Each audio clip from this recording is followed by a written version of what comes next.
Electrochemistry में एक बार फिर से हम आप सभी का वेलकम करते हैं। आज का टॉपिक है वैद्युत रासायनिक सेल या इसी को बोलते हैं इलेक्ट्रोकेमिकल सेल, ठीक। Galvanic cell, Daniell cell. Electrochemical cell, galvanic cell और डेनियल सेल, इन तीनों के बारे में स्टडी करेंगे। इसके पहले हम लोग क्या पढ़े हैं, पहले ये सीखते हैं। इसके पहले हम लोग पढ़े इलेक्ट्रोड क्या होता है, इलेक्ट्रोड क्या है। उसके बाद पढ़े इलेक्ट्रोड पोटेंशियल क्या है, इलेक्ट्रोड पोटेंशियल क्या है। इलेक्ट्रोड के बाद एक इसी में फिर हम लोग पढ़े स्टैंडर्ड इलेक्ट्रोड क्या होता है,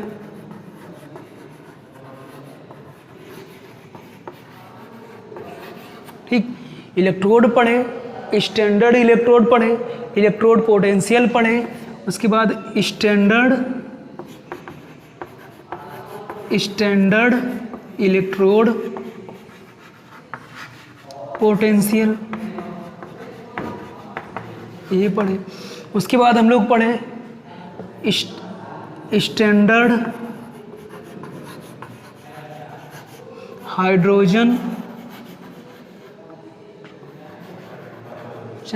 इलेक्ट्रोड पढ़ें। स्टैंडर्ड हाइड्रोजन इलेक्ट्रोड क्या होता है, स्टैंडर्ड हाइड्रोजन इलेक्ट्रोड का पोटेंशियल क्या होता है। उसके बाद हम लोग पढ़े इलेक्ट्रोकेमिकल सीरीज क्या होता है, इलेक्ट्रोकेमिकल सीरीज क्या होता है, ठीक। इसके पहले हम लोग पढ़ चुके हैं इलेक्ट्रोड क्या है, स्टैंडर्ड इलेक्ट्रोड क्या है, ठीक। इलेक्ट्रोड को ही हम लोग दूसरे नाम से हाफ सेल के नाम से भी जानते हैं। इलेक्ट्रोड पोटेंशियल क्या है, स्टैंडर्ड इलेक्ट्रोड पोटेंशियल क्या है, स्टैंडर्ड हाइड्रोजन इलेक्ट्रोड क्या होता है, स्टैंडर्ड हाइड्रोजन इलेक्ट्रोड पोटेंशियल क्या होता है, और इसी के पहले हम लोग ये पढ़ चुके हैं इलेक्ट्रोकेमिकल सीरीज क्या होता है, ठीक। और आज हम लोग पढ़ेंगे वैद्युत रासायनिक सेल, उसी को इंग्लिश में इलेक्ट्रोकेमिकल सेल बोलते हैं, यही गैल्वेनिक सेल और यही डेनियल सेल। तो इलेक्ट्रोकेमिकल सेल को ही गैल्वेनिक सेल भी कहा जाता है, या गैल्वेनिक सेल एक प्रकार का इलेक्ट्रोकेमिकल सेल होता है, डेनियल सेल भी एक प्रकार का इलेक्ट्रोकेमिकल सेल होता है। गैल्वेनिक सेल और डेनियल सेल, इलेक्ट्रोकेमिकल सेल, तीनों में से क्वेश्चन कुछ भी आएगा, आंसर आपको लगभग यही मिलता जुलता रहेगा, इसीलिए तीनों को एक ही साथ पढ़ा रहे हैं। गैल्वेनिक सेल और डेनियल सेल दोनों में अंतर क्या होता है, गैल्वेनिक सेल और डेनियल सेल में थोड़ा सा अंतर होता है। जो गैल्वेनिक सेल होती है उसमें किसी भी इलेक्ट्रोड को लिया जा सकता है, गैल्वेनिक सेल में किसी भी इलेक्ट्रोड को लिया जा सकता है, लेकिन जो डेनियल सेल होता है, डेनियल सेल में जिंक इलेक्ट्रोड होगा, ठीक, जिंक एंड कॉपर का इलेक्ट्रोड होगा, ठीक।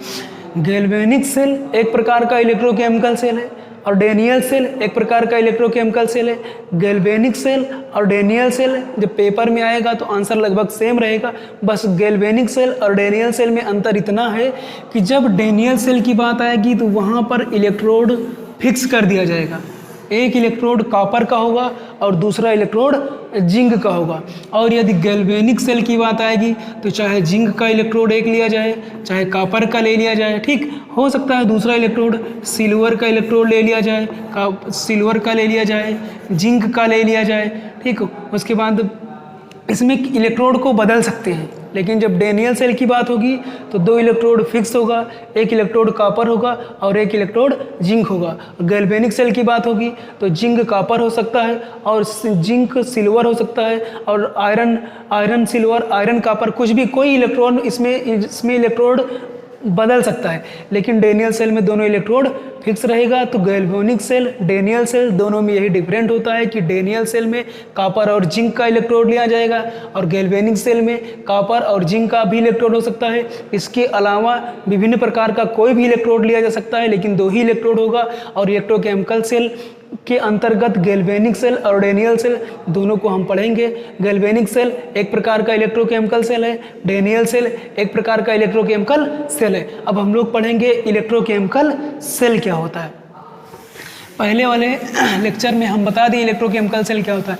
इलेक्ट्रोकेमिकल सेल वह सेल होता है, ठीक, इलेक्ट्रोकेमिकल सेल वह सेल है या वह डिवाइस है जो केमिकल एनर्जी को इलेक्ट्रिकल एनर्जी में बदल देता है, उसे कहते हैं इलेक्ट्रोकेमिकल सेल।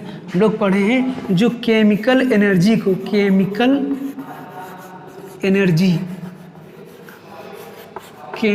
एनर्जी को इलेक्ट्रिकल एनर्जी,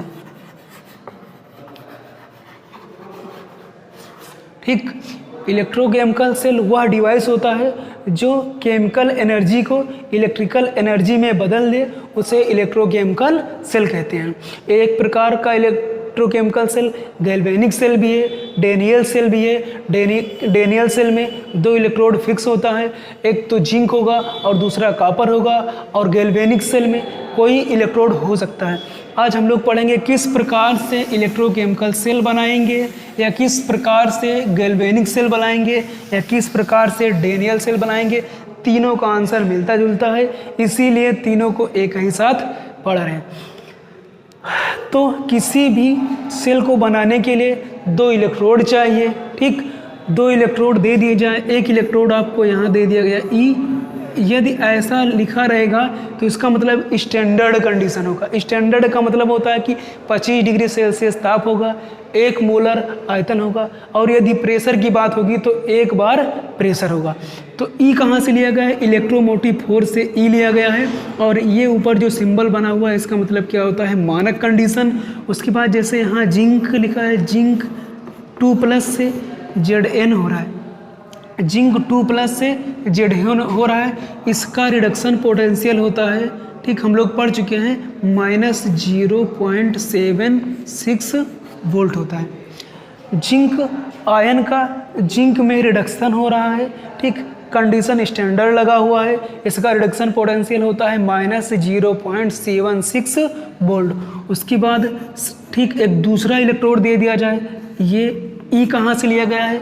इलेक्ट्रोमोटिव फोर्स से लिया गया है, इसका मतलब मानक कंडीशन होता है। मानक कंडीशन का मतलब होता है कि 25 डिग्री सेल्सियस ताप, 1 बार प्रेशर और 1 मोलर आयतन। कॉपर का रिडक्शन पोटेंशियल Cu2+ से Cu होता है, इसका रिडक्शन पोटेंशियल वैद्युत रासायनिक श्रेणी में हम लिखा चुके हैं, होता है +0.76 वोल्ट होता है, ठीक। तो जिंक आयन का जिंक में रिडक्शन हो रहा है, इसका रिडक्शन पोटेंशियल -0.76 वोल्ट होता है। कॉपर आयन का कॉपर में रिडक्शन हो रहा है, इसका रिडक्शन पोटेंशियल +0.34 वोल्ट होता है। कॉपर 2+ का कॉपर में रिडक्शन हो रहा है, इसका रिडक्शन पोटेंशियल +0.34 वोल्ट होता है। अब 2 इलेक्ट्रोड आपको दे दिए जाए और कहा जाए कि डेनियल सेल, गैल्वेनिक सेल या इलेक्ट्रोकेमिकल सेल किसी भी सेल को बनाओ, ये तीनों में से, ठीक, तीनों में से कोई भी आए, आंसर आपको यही लिखना है। अब ये इलेक्ट्रोकेमिकल सेल बनाना है, 2 इलेक्ट्रोड आपको दे दिए गए, कैसे हम लोग इलेक्ट्रोकेमिकल सेल बनाएंगे, ठीक। ये वैल्यू जो दी गई है, ये वैल्यू आपको पता होना चाहिए कि जिंक का रिडक्शन पोटेंशियल -0.76 वोल्ट होता है, और कॉपर का रिडक्शन पोटेंशियल प्लस का 0.34 वोल्ट होता है। एक हाफ सेल ये है, दूसरी हाफ सेल ये है, एक इलेक्ट्रोड ये है, दूसरा इलेक्ट्रोड ये है। एक इलेक्ट्रोड या एक हाफ सेल को दूसरे इलेक्ट्रोड या दूसरे हाफ सेल से जोड़ दिया जाएगा तो एक कंप्लीट सेल बन जाएगी, ठीक। तो किसी भी सेल में एक रिएक्शन होता है, वो कैसा होता है? रिडॉक्स रिएक्शन होता है। रिडॉक्स रिएक्शन आप लोग 11th में पढ़ चुके हैं कि रिडॉक्स रिएक्शन क्या होता है। रिडॉक्स का मतलब एक शब्द यहाँ रेड मिला, एक ऑक्स मिला। रेड का मतलब होता है रिडक्शन, और ऑक्स का मतलब होता है ऑक्सीडेशन, ठीक। तो जो यहाँ पर इलेक्ट्रोकेमिकल सेल है या गैल्वेनिक सेल है या डेनियल सेल है, इसके अंदर एक रिएक्शन होगा, ठीक।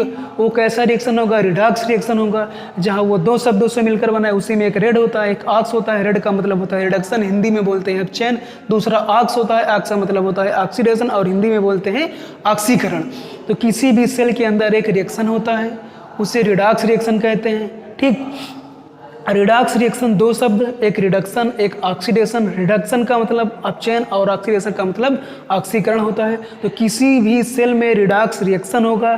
ठीक, अब हमें दो इलेक्ट्रोड दे दिए गए हैं, पहचानना है कि यहाँ पर ठीक इसमें इस इलेक्ट्रोड पर रिडक्शन होगा कि इस इलेक्ट्रोड पर रिडक्शन होगा, इस वाले इलेक्ट्रोड पर रिडक्शन होगा तो क्यों होगा, या तो इस इलेक्ट्रोड पर रिडक्शन होगा तो क्यों होगा, इस पर ऑक्सीडेशन होगा कि इस पर ऑक्सीडेशन होगा, इस इलेक्ट्रोड पर ऑक्सीडेशन होगा तो क्यों होगा, इस इलेक्ट्रोड पर ऑक्सीडेशन होगा तो क्यों होगा। तो जिस इलेक्ट्रोड का रिडक्शन पोटेंशियल ज़्यादा होता है उस इलेक्ट्रोड पर रिडक्शन होता है। ठीक, इस बात को याद रखना। आपको दो इलेक्ट्रोड दे दिया जाए, दोनों का यहाँ पर इलेक्ट्रोड पोटेंशियल दे दिया जाए और कहा जाए हाफ सेल ये है हाफ सेल ये है, दोनों को जोड़ करके आप एक कंप्लीट सेल बनाइए। तो कंप्लीट सेल बनाने के लिए दोनों इलेक्ट्रोड का जो इलेक्ट्रोड पोटेंशियल है उस पर हम लोग चेक करेंगे कि इसका रिडक्शन पोटेंशियल ज़्यादा है कि इसका रिडक्शन पोटेंशियल कम है। तो जिस इलेक्ट्रोड का रिडक्शन पोटेंशियल ज़्यादा होता है उस इलेक्ट्रोड पर रिडक्शन होता है, और जिस इलेक्ट्रोड का रिडक्शन पोटेंशियल कम होता है और उस इलेक्ट्रोड पर ऑक्सीडेशन होता है। यहाँ पर रिडक्शन पोटेंशियल का मान कम है और यहाँ पर रिडक्शन पोटेंशियल का मान अधिक है, तो यहाँ पर क्या होगा, रिडक्शन होगा। ठीक, और यहाँ पर रिडक्शन पोटेंशियल का मान कम है, तो जहाँ पर रिडक्शन पोटेंशियल का मान कम है वहाँ पर क्या होगा, ऑक्सीडेशन होगा। तो दो इलेक्ट्रोड दिए गए थे, तो दोनों इलेक्ट्रोड में जिस इलेक्ट्रोड का रिडक्शन पोटेंशियल अधिक होता है उस इलेक्ट्रोड पर रिडक्शन होता है या उसका रिडक्शन होता है, और जिसका कम होता है उसका ऑक्सीडेशन होता है। अब हम लोग ये देखेंगे कि दिए गए इलेक्ट्रोड को किस प्रकार से हाफ सेल के रूप में दोनों का ऑक्सीडेशन और रिडक्शन रिएक्शन लिखते हैं। ठीक, तो जिंक आयन का जिंक में रिडक्शन हो रहा है, लेकिन यहाँ पर हम लोग पता किए कि इलेक्ट्रोड में क्या होगा, सेल बनाते समय इस इलेक्ट्रोड पर क्या होगा, ऑक्सीडेशन होगा, इस इलेक्ट्रोड पर रिडक्शन होगा। तो इस रिएक्शन को, इस रिडक्शन रिएक्शन को हम लोग रिएक्शन लिखेंगे तो कैसे लिखेंगे, देखो Cu, ठीक, उसके बाद Cu2+ लिखो, Cu2+ से आपका Cu बना। ठीक, Cu2+ से Cu बना, Cu2+ है और यहाँ पर 0 ऑक्सीडेशन नंबर है, +2 ऑक्सीडेशन नंबर है, यहाँ 0 है, +2 से 0 हो रहा, ऑक्सीकरण संख्या में कमी हो रही है या ऑक्सीडेशन नंबर में कमी हो रही है। जब ऑक्सीकरण संख्या में कमी होगी तो रिएक्शन कैसा होगा, अपचयन होगा, अपचयन होगा। ठीक, अपचयन वाला रिएक्शन यहाँ पर क्यों लिए, क्योंकि इसका रिडक्शन पोटेंशियल अधिक था। इसका कैसा रिएक्शन लिया जाएगा, इसका ऑक्सीडेशन रिएक्शन लिया जाएगा। यहाँ पर Zn है, उसके बाद Zn से क्या बना है, Zn2+ बन रहा है। ठीक, देखो Zn से Zn2+ बना, ऑक्सीडेशन नंबर यहाँ पर 0 है, यहाँ पर +2 है, 0 से +2 हो रहा, ऑक्सीकरण संख्या में वृद्धि हो रही है। ठीक, इसीलिए यहाँ पर क्या होगा, ऑक्सीडेशन होगा, इसीलिए यहाँ पर हम लोग लिख दिए ऑक्सीकरण, यहाँ पर ऑक्सीकरण होगा। ठीक, तो हम लोग पता कर लिए। यहाँ इस कॉपर का रिडक्शन रिएक्शन क्यों लिखे, इस जिंक का ऑक्सीडेशन रिएक्शन क्यों लिखे, कॉपर का रिडक्शन रिएक्शन इसलिए लिखा गया क्योंकि इसका रिडक्शन पोटेंशियल अधिक है। जिंक का ऑक्सीडेशन रिएक्शन क्यों लिखा गया, क्योंकि इसका रिडक्शन पोटेंशियल कम है। एक हाफ सेल ये है और दूसरी हाफ सेल ये है, दोनों हाफ सेल को यदि जोड़ दिया जाए तो आपको एक कंप्लीट सेल मिल जाएगी। लेकिन अभी यहाँ पर प्लस का 2 है, यहाँ पर प्लस का कुछ भी नहीं है, तो दोनों तरफ आवेश लगभग बराबर होना चाहिए। यहाँ पर ऑक्सीडेशन नंबर 0 है, यहाँ पर +2 है, रिएक्शन असंतुलित है। संतुलित करने के लिए यदि यहाँ पर 2 इलेक्ट्रॉन लिख दिया जाए, ठीक, तो 2+ से 2- कैंसिल हो गया, तो 0 आवेश इधर बचेगा। पूरे इस एरो के इस तरफ देखो, 2- से 2+ कैंसिल, तो पूरा 0 आवेश, और यहाँ पर भी 0 चार्ज है। अब ये रिएक्शन संतुलित, यहाँ पर कितना 0 चार्ज है, यहाँ पर +2 चार्ज है, यहाँ पर ज़्यादा प्लस है, यहाँ पर कम है। दोनों को संतुलित करने के लिए यदि यहाँ पर 2 इलेक्ट्रॉन लिख दिया जाए तो 2 इलेक्ट्रॉन से 2- से 2+ कैंसिल, यहाँ पर 0 चार्ज और यहाँ पर 0 चार्ज है। अपने आप में ये ऑक्सीडेशन रिएक्शन भी संतुलित है और ये रिडक्शन रिएक्शन भी संतुलित है। एक हाफ सेल ये है, दूसरी हाफ सेल ये है, दोनों हाफ सेल को जोड़ दिया जाए एक कंप्लीट सेल हो जाएगा। तो बनेगा का Zn हो जाएगा प्लस Cu2+ हो जाएगा, उसके बाद साइन ऑफ एरो, दोनों इलेक्ट्रॉन से दोनों इलेक्ट्रॉन को कैंसिल कर दो, यहाँ आपका बन जाएगा Zn2+ और उसके बाद हो जाएगा Cu।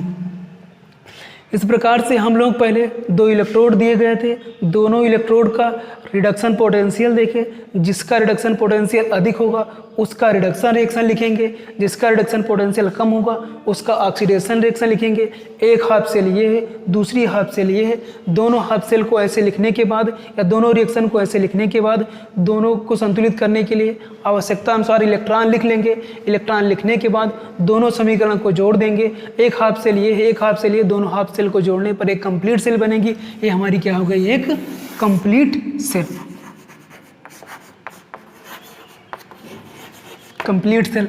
ठीक, उसके आगे क्या करेंगे, सेल को कैसे बनाएंगे। देखो ये रिएक्शन कहाँ पर होगा, ये जो अपचयन है ये कहाँ पर होगा और ये जो ऑक्सीकरण है वो कहाँ पर होगा। किसी भी सेल में 2 इलेक्ट्रोड होते हैं, एक का नाम होता है कैथोड, ठीक, एक इलेक्ट्रोड होता है कैथोड और एक और इलेक्ट्रोड होता है एनोड। ठीक, किसी भी सेल में 2 इलेक्ट्रोड होते हैं, एक कैथोड होता है एक एनोड होता है। कैथोड और एनोड इन दोनों रिएक्शन को इसमें कौन सा कॉपर वाला कैथोड पर जाएगा या जिंक वाला कैथोड पर जाएगा या कॉपर वाला एनोड पर जाएगा या जिंक वाला कैथोड पर जाएगा। देखो जहाँ रिडक्शन हो रहा है कैथोड, देखो जो रिडक्शन है अपचयन यानी रिडक्शन, रिडक्शन को हम कहाँ पर, कैथोड पर हमेशा क्या होगा, रिडक्शन, कैथोड पर क्या होगा रिडक्शन और एनोड पर क्या होगा ऑक्सीडेशन। ठीक, कैथोड पर रिडक्शन होगा, एनोड पर ऑक्सीडेशन होगा। तो कैथोड पर जो रिडक्शन रिएक्शन है उस रिडक्शन रिएक्शन को इस एरो को हटा करके किसी दूसरे तरीके से हम यहाँ पर लिख दे रहे हैं। देखो Cu2+ है, Cu2+ लिखो, ऐसे आप लिख कर दीजिए और यहाँ पर क्या लगा दो Cu। कैथोड पर क्या हो रहा है, रिडक्शन हो रहा है, इसीलिए यहाँ पर रिडक्शन रिएक्शन लिखे। एनोड पर क्या हो रहा है, ऑक्सीडेशन, ऑक्सीडेशन वाला पार्ट लिखो। एनोड पर ऑक्सीडेशन तो जिंक लिखो, जिंक से क्या हो रहा है Zn2+ हो रहा है। अब देखो इसका चाहो तो आप स्टेट भी ले सकते हो, ये सॉलिड स्टेट में है। ठीक, इस सॉलिड स्टेट में हम लोग यहाँ पर सॉलिड लिख दिए। ठीक, और ये पानी में घुला है इसीलिए ये आयनित हुआ है, इसीलिए हम लोग बोल देंगे कि इसमें है एक्वस है, लिक्विड स्टेट में है, एक्वस सॉल्यूशन में घुला हुआ है। ये सॉलिड स्टेट में है, ठीक, और ये एक्वस यानी कि जल में घुला हुआ है। ठीक, देखो किसी भी सेल को बनाने के लिए 2 इलेक्ट्रोड होते हैं। ठीक, दोनों इलेक्ट्रोड में जिसका रिडक्शन पोटेंशियल ज़्यादा होगा उसका रिडक्शन रिएक्शन लिखेंगे, जिसका रिडक्शन पोटेंशियल कम होगा उसका ऑक्सीडेशन रिएक्शन लिखेंगे। उसके बाद एक हाफ सेल ये है, दूसरी हाफ सेल ये है, दोनों हाफ सेल को जोड़ लिया जाएगा। जोड़ने के बाद जो आएगा कंप्लीट सेल होगा। और किसी भी इलेक्ट्रोड को बनाने के लिए, किसी भी सेल को बनाने के लिए 2 इलेक्ट्रोड चाहिए। ठीक, एक होता है कैथोड, एक होता है एनोड। कैथोड पर रिडक्शन होगा और एनोड पर ऑक्सीडेशन होगा। कैथोड पर जब रिडक्शन होगा तो रिडक्शन रिएक्शन को इस प्रकार से लिख दिया जाएगा। ठीक, एनोड पर ऑक्सीडेशन होगा, ऑक्सीडेशन रिएक्शन को इस प्रकार से लिख दिया जाएगा। कॉपर और copper ion, copper solid state में है, यहाँ पर सॉलिड स्टेट लिख दिया जाएगा। ये पानी में घुला है इसलिए यहाँ पर एक्वस लिख दिया जाएगा, जलीय लिख दिया जाएगा। ये आयन पानी में घुला है इसलिए एक्वस लिख दिए। और यहाँ पर जिंक सॉलिड है इसलिए हमने यहाँ पर सॉलिड लिख दिए। बीच में एक साल्ट ब्रिज लगा देते हैं, एक साल्ट ब्रिज लगा देते हैं। इसका नाम क्या लिख देंगे, साल्ट ब्रिज, BRIDGE। ये क्या है, साल्ट ब्रिज। साल्ट ब्रिज क्या करती है, इलेक्ट्रॉन को इधर उधर या उस सेल में सर्किट को कंप्लीट रखती है। इस प्रकार से हम लोग सेल को बना लिए। अब हमें लीनियर डायग्राम बनाना है, किस प्रकार से ये सेल बने। देखो देखते हैं कि सेल कैसे बनाया जाए। ये तो उसका ऐसे सीख गए, उसमें रिएक्शन कैसे होगा, कैसे बनाना होगा, लेकिन लिखना सारा आप लोग को है। देखो किसी भी सेल को बनाने के लिए 2 इलेक्ट्रोड से, एक आपके पास जिंक इलेक्ट्रोड था, यहाँ बना दो जिंक इलेक्ट्रोड।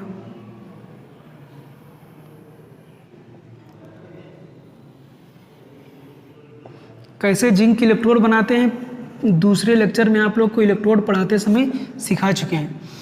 जिंक की राड को जिंक सल्फेट के सॉल्यूशन में डुबो दिया जाएगा। जो इलेक्ट्रोड बनेगा उससे कह दिया जाएगा जिंक इलेक्ट्रोड, और या तो उसको हम लोग बोल देते हैं क्या है, हाफ सेल है। ठीक, ये जिंक का आपका क्या है, जिंक की राड है, यहाँ लिख दो जिंक राड। ठीक, जिंक की राड को किस में डुबाया जाएगा, जिंक सल्फेट के सॉल्यूशन में। यहाँ पर जो सॉल्यूशन भरा होगा वो किसका सॉल्यूशन होगा? जिंक सल्फेट का सॉल्यूशन होगा। ठीक, दूसरा इलेक्ट्रोड अपना क्या था? कॉपर था। तो कॉपर की राड को कॉपर सल्फेट में डुबो दिया जाएगा। कॉपर की राड को कॉपर सल्फेट में डुबो दिया जाएगा। इलेक्ट्रोड को हाफ सेल भी कहते हैं। तो एक हाफ सेल वो बनाए थे जिंक वाला, और दूसरा हाफ सेल किसका है? कॉपर का। ये राड है, और कॉपर की राड को हम लोग कहाँ? कॉपर सल्फेट में डुबो देंगे। ये अपना CuSO4 कॉपर सल्फेट का सॉल्यूशन भर दिया गया। जिंक राड को जिंक सल्फेट में, कॉपर राड को कॉपर सल्फेट में। एक इलेक्ट्रोड ये लेते, दूसरा इलेक्ट्रोड ये लेते। इसके लिए डेनियल सेल के लिए ये वाला फिक्स होता है। गैल्वेनिक सेल के लिए यहाँ सिल्वर भी ले सकते हो, यहाँ आयरन भी ले सकते हो, कुछ भी बदल सकते हो, लेकिन जब आंसर आएगा तो तीनों में एक जैसा लिख सकते हो। ठीक, तो जिंक की राड को जिंक सल्फेट में, कॉपर की राड को कॉपर सल्फेट में डुबो दिया गया। उसके बाद दोनों राड को हम लोग क्या करेंगे? एक गैल्वेनोमीटर की सहायता से दोनों राड को, यानी एक गैल्वेनोमीटर की सहायता से आपस में जोड़ देंगे। इससे क्या होता है कि इलेक्ट्रॉन का प्रवाह होगा। यहाँ पर देखो, जो कॉपर है इस वाले को हम लोग क्या बोलते हैं? इसको बोलते हैं कैथोड। ठीक, जो कॉपर की राड है इसको कैथोड कह दिया जाएगा। इसे क्या बोल दिया जाएगा? एनोड बोल दिया जाएगा। ठीक, कॉपर की राड को कैथोड बोल दिए और जिंक की राड को एनोड बोल दिए। और यहाँ पर जो साल्ट ब्रिज दिखाए थे, ये साल्ट ब्रिज जो बना हुआ है, इस साल्ट ब्रिज को ऐसे आप यहाँ पर बना सकते हो। तो साल्ट ब्रिज का कार्य क्या है कि किसी भी सेल में इलेक्ट्रॉन को, आवेश को संतुलित करना, कहीं पर आवेश या प्लस माइनस ज़्यादा इकट्ठा ना होने पाए। और इस ये जो साल्ट ब्रिज है इसका नाम होता है SALT, salt BRID, salt bridge हो गया। ठीक, इस साल्ट ब्रिज में भरा क्या होता है? अगार अगार जेल होता है। अगार अगार जेल के साथ AgAr, अगार अगार जेल। अगार अगार जेल में मिला करके हम लोग क्या भरते हैं? इलेक्ट्रोलाइट भरते हैं। इलेक्ट्रोलाइट क्या होता है? इलेक्ट्रोलाइट देखो, 2-3 इलेक्ट्रोलाइट हम लिख दे रहे हैं, जैसे कि KBr ले सकते हो यहाँ पर। ठीक, KBr। ठीक, AgNO3 ले सकते हो, AgNO3। ठीक, NaBr ले सकते हो, NaBr। इसी तरह का कोई भी इलेक्ट्रोलाइट इसमें भर दिया जाएगा। ठीक, तो जिंक की राड को जिंक सल्फेट में, कॉपर की राड को कॉपर सल्फेट में। ये एक हाफ सेल है, ये एक हाफ सेल है। दोनों हाफ सेल को ऐसे ले जा करके गैल्वेनोमीटर की सहायता से जोड़ दिए। उसके बाद दोनों इलेक्ट्रोड या दोनों हाफ सेल को एक देखो बीच में साल्ट ब्रिज की सहायता से हम लोग जोड़ दिए। साल्ट ब्रिज क्या करती है? किसी भी सर्किट को कंप्लीट रखती है और प्लस माइनस इकट्ठा नहीं होने देता है। यहाँ पर कैथोड, इसे कैथोड पर क्या होता है? कैथोड पर निगेटिव चार्ज, इस तरह हम लोग जानते हैं कैथोड पर निगेटिव चार्ज होता है। लेकिन ये डेनियल सेल या इलेक्ट्रोकेमिकल सेल या गैल्वेनिक सेल जब आप लोग पढ़ोगे, ठीक, इलेक्ट्रोलाइटिक सेल और डेनियल सेल या इलेक्ट्रोलाइटिक सेल, केमिकल सेल में डिफरेंट पढ़ोगे, तो कैथोड कैसा मिलेगा आपको? पॉजिटिव मिलेगा। और एनोड कैसा मिलेगा आपको? निगेटिव मिलेगा। ये कैथोड पॉजिटिव क्यों होता है? इस तरह सब लोग जानते हो कैथोड निगेटिव होता है, एनोड पॉजिटिव होता है। लेकिन यहाँ पर कैथोड पॉजिटिव है और एनोड क्या है? निगेटिव है। ये कैथोड पॉजिटिव क्यों होता है? ये एनोड निगेटिव क्यों होता है? देखो, यहाँ से जब जिंक की राड को जिंक सल्फेट में डुबाया जाएगा तो जिंक क्या करेगा? Zn2+, जिंक की राड Zn2+ के रूप में ब्रेक हो जाएगा। जब Zn, देखो रिएक्शन लिखते हो, Zn लिखा गया और उसके बाद Zn2+ लिखा गया। जब Zn2+ लिखे तो इसके साथ 2 इलेक्ट्रॉन निकलेगा। जब 2 इलेक्ट्रॉन निकलेगा तो वो कहाँ जाएगा? जैसे ही जिंक की राड Zn2+ के रूप में ब्रेक होगा तो यहाँ पर इलेक्ट्रॉन निकलेगा, इसीलिए यहाँ पर क्या हो जाएगा? निगेटिव हो जाएगा। और ये इलेक्ट्रॉन पर क्या होता है? जब इलेक्ट्रॉन पर निगेटिव चार्ज होता है और यदि यहाँ कैथोड पर पॉजिटिव होता तो इलेक्ट्रॉन पर निगेटिव होता है। जब इलेक्ट्रॉन यहाँ से यहाँ की ओर जाता तो इस कैथोड पर निगेटिव होगा। निगेटिव होता यदि तो माइनस माइनस में क्या होता? माइनस माइनस में रिपल्सन होता। तो इसीलिए यहाँ पर कैथोड पर क्या होता है? प्लस होता है और एनोड पर माइनस। एक ऐसा भी बोल सकते हो, जो कॉपर सल्फेट का विलयन होता है, ये 2+ के रूप में ब्रेक हो जाएगा। जब इलेक्ट्रॉन इधर से इधर की ओर चलेगा तो इलेक्ट्रॉन यहाँ से यहाँ पर आएगा तो Cu2+ क्या करेगा, इस इलेक्ट्रॉन को ग्रहण करेगा। जब इस इलेक्ट्रॉन को ग्रहण करेगा, ठीक, तो इस इलेक्ट्रॉन को लेकर के कॉपर के रूप में परिवर्तित हो जाएगा। तो यहाँ पर ये Cu2+ क्या है, केट आयन है। केट आयन जिस तरफ जाता है उसे बोलते हैं कैथोड। जिस इलेक्ट्रोड की तरफ केट आयन जाता है उस इलेक्ट्रोड को कैथोड कहा जाता है। तो यहाँ Cu2+ कैसा आयन है, केट आयन है, और इस कॉपर इलेक्ट्रोड की तरफ जा रहा है, इसीलिए इस वाले इलेक्ट्रोड को हम लोग क्या बोल देंगे, कैथोड, यानी कि हाँ कैथोड बोल देंगे। उसके बाद यहाँ पर जो जिंक की राड है, जिंक Zn2+ के रूप में ब्रेक हो जाएगा, इलेक्ट्रॉन यहाँ से इधर की ओर जाएगा और इसी इलेक्ट्रॉन को कॉपर क्या करेगा, ग्रहण कर लेगा। यहाँ पर रिएक्शन कैसा होगा, यहाँ पर जिंक की राड थी, जिंक का राड Zn2+ में ब्रेक हो जा रहा है और 2 इलेक्ट्रॉन यहाँ पर निकल रहा है, यही इलेक्ट्रॉन इधर से इधर की ओर आ रहा है। और ये जो कॉपर की राड है Cu2+, Cu कॉपर आयन जो यहाँ पर है Cu2+ कॉपर आयन है, इस राड के पास जाएगा तो इलेक्ट्रॉन जब इधर से इधर की ओर आया तो इसके ऊपर क्या है, इलेक्ट्रॉन है। इस इलेक्ट्रॉन को ये Cu2+ क्या करेगा, 2 इलेक्ट्रॉन को ग्रहण करके Cu के रूप में परिवर्तित हो जाएगा। इस प्रकार से हम लोग डेनियल सेल या गैल्वेनिक सेल या इलेक्ट्रोकेमिकल सेल बनाना सीख गए। हमें सीखना है कि किस प्रकार से जो सेल बनाए इसका वोल्ट कितना हुआ, कितने वोल्ट की सेल बनी। उसके बाद ये सेल को देखेंगे ये सेल सत्य है या असत्य है। फिर से एक बार हम लोग देखते हैं कि इलेक्ट्रोकेमिकल सेल, गैल्वेनिक सेल या डेनियल सेल कैसे बनाते हैं। पहले इलेक्ट्रोकेमिकल सेल को गैल्वेनिक सेल या डेनियल सेल भी कहते हैं। गैल्वेनिक सेल और डेनियल सेल दोनों में थोड़ा सा अंतर होता है। जब गैल्वेनिक सेल की बात होगी तो जो इलेक्ट्रोड लिया जाएगा तो वो कोई भी इलेक्ट्रोड हो सकता है, किसी भी मेटल का बना हो सकता है। लेकिन जब डेनियल सेल की बात होगी तो इसमें इलेक्ट्रोड 2 फिक्स हो जाएगा। वो इलेक्ट्रोड कौन कौन सा होगा, जिंक इलेक्ट्रोड और कॉपर इलेक्ट्रोड दोनों डेनियल सेल में फिक्स हो जाएगा। सेल बनाते समय ध्यान देना ये है कि जो रिडक्शन पोटेंशियल दिया गया होगा उसमें से जिसका रिडक्शन पोटेंशियल ज़्यादा होगा वहाँ पर रिडक्शन होगा, उसका रिडक्शन रिएक्शन लिखेंगे, और जिसका रिडक्शन पोटेंशियल कम होगा उसका ऑक्सीडेशन रिएक्शन लिखेंगे। दोनों रिडक्शन और ऑक्सीडेशन पोटेंशियल का जो रिएक्शन होगा, हाफ हाफ जो रिएक्शन होंगे उसे हाफ सेल भी कहा जाएगा। दोनों हाफ सेल को जोड़ करके एक कंप्लीट सेल, उसका लीनियर डायग्राम तैयार कर लेंगे। उसके बाद किसी भी सेल को बनाने के लिए 2 इलेक्ट्रोड चाहिए, एक कैथोड होता है, एक एनोड होता है। कैथोड पर हमेशा रिडक्शन होता है, एनोड पर ऑक्सीडेशन होता है। कैथोड पर रिडक्शन होगा, यहाँ पर रिडक्शन वाला रिएक्शन लिखे।